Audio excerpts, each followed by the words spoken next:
గత ప్రభుత్వ పాలనపై తీవ్ర స్థాయిలో మండిపడ్డారు సీఎం రేవంత్ రెడ్డి. తమ కాంగ్రెస్ సర్కార్ ఏం చేసినా ప్రతిపక్షాలు కోడిగుడ్డుపై ఈకలు పీకుతున్నట్లు చేస్తున్నారని విమర్శించారు. రైతుల ఆత్మహత్యలు ఆగేందుకు ఉద్యోగాల జాతర కోసం కేసీఆర్ కుటుంబాన్ని ఇంటికి పంపారని పేర్కొన్నారు. తెలంగాణలో అధికార పార్టీ ఏడాది కాలం పూర్తి చేసుకున్న సందర్భంగా ప్రజాపాలన పేరుతో విజయోత్సవాలు నిర్వహిస్తోంది. అందులో భాగంగా ఇవాళ హైదరాబాద్ జీహెచ్ఎంసీ గ్రౌండ్లో ఆరోగ్య ఉత్సవాలు నిర్వహించారు. ఈ కార్యక్రమానికి సీఎం రేవంత్ రెడ్డి హాజరయ్యారు.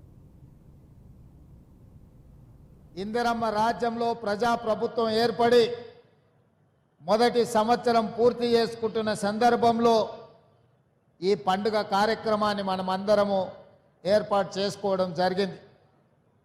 గత ప్రభుత్వంలో జరిగిన నిర్ణయాల గురించి నేను ఎక్కువ మాట్లాడదలుచుకోలేదు. కానీ ఈ ప్రజాపాలన ఏర్పడి మొదటి సంవత్సరం పూర్తి చేస్తున్న సందర్భంలో ముఖ్యంగా తెలంగాణ రాష్ట్ర ప్రభుత్వం యొక్క ప్రాధాన్యత విద్య వైద్య రంగం అని, విద్యకు సంబంధించిన నిర్ణయాలు కానీ, అదేవిధంగా వైద్య ఆరోగ్య శాఖలో మన ప్రభుత్వం చేపట్టిన నియామకాల గురించి ఈరోజు మనం చర్చించుకోవాల్సిన అవసరం ఉన్నది.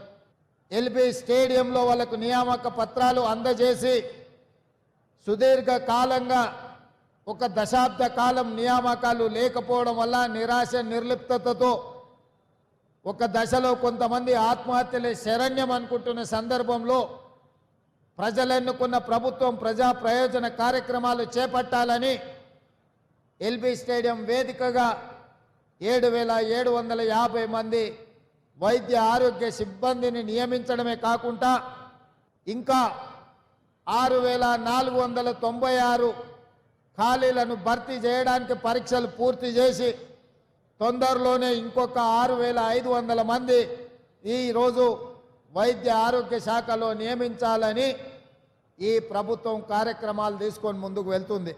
ఇదే కాదు, ఈరోజు గ్రూప్ 1 జరిగినప్పుడు కూడా గ్రూప్ 1 పరీక్షలు వాయిదాలు వేయాలని మన ప్రభుత్వం ఇచ్చిన జీవోలలో కోడిగుడ్డు మీద ఈకలు పీకినట్టు పీకాలని, తప్పులు పట్టాలని హైకోర్టు నుంచి సుప్రీంకోర్టు వరకు అన్ని దగ్గరలకు పోయినారు. ఎక్కడ కూడా వాళ్ళ వాదన కోర్టులు సమర్థించకపోను తిరస్కరించి పరీక్షలు నిర్వహించమన్నారు. 2011 తర్వాత గ్రూప్ 1 పరీక్షలే నిర్వహించలేదు. ఉమ్మడి రాష్ట్రంలో 2011లో గ్రూప్ 1 నియామకాలు జరిగితే ఇవాళ 2024కు వచ్చినాం. 13 సంవత్సరాల తెలంగాణ రాష్ట్రంలో గ్రూప్ 1 ఉద్యోగ అవకాశాలు నిరుద్యోగ యువకులకు రాలేదు.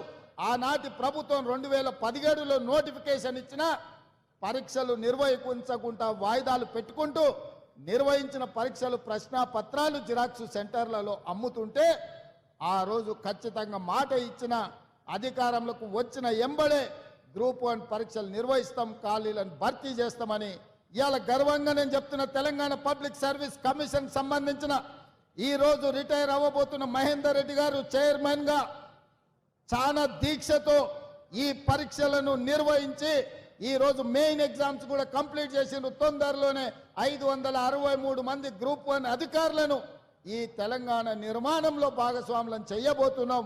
ఇవాళ ప్రక్షాళన చేసిన తెలంగాణ పబ్లిక్ సర్వీస్ కమిషన్ మా పనితనానికి ఒక గీటురాయి. ఏ రోజు కూడా ప్రభుత్వం చిత్తశుద్ధితో ఏకాగ్రతతో ఈ నియామకాలను చేపట్టన్న ఆలోచన ఆనాడు చెయ్యలేదు. అందుకే వేలాది ఖాళీలు అట్లే ఉంటే ఆనాడు నేను ఒక మాట చెప్పిన, 10 సంవత్సరాలు ఓపిక పట్టిండ్రు, 2 సార్లు అవకాశం ఇచ్చిండ్రు. ఆ మాటను నమ్మి విశ్వసించి ఆ కుటుంబంలో ఉన్న వాళ్ళను ఉద్యోగాల నుంచి మీరు బర్తరఫ్ చేసినందుకు, మీరు ఉద్యోగాల నుంచి వాళ్ళని రిమూవల్ ఆర్డర్ ఇచ్చినందుకు ఎంబడే వచ్చిన కొద్ది రోజుల్లోనే మీ ఉద్యోగ నియామక పత్రాలు మీ చేతికి వచ్చినాయి. ఈ రోజు ఈ వేదిక మీద నుంచి అధికారికంగా ఈరోజు నేను మీ ముందు గర్వంగా నేను చెప్పదలుచుకున్నా, 1947 15 ఆగస్టు భారతదేశంలో కావచ్చు, సెప్టెంబర్ 17 1948 నుంచి ఏ ఒక్క సంవత్సరంలో ఈ 75 సంవత్సరాల స్వతంత్ర భారతదేశంలో ఒక రాష్ట్రం ఒక్క సంవత్సరం లోపల ప్రభుత్వ ఉద్యోగాలు 50,000 పైన నియామకాలు చరిత్రలో జరగలేదు.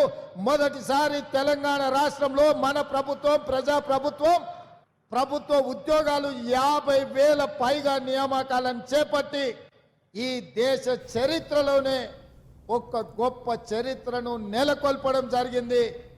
ఈరోజు పోటీ పరీక్షలకు ఈరోజు ప్రిపేర్ అవుతున్నారు.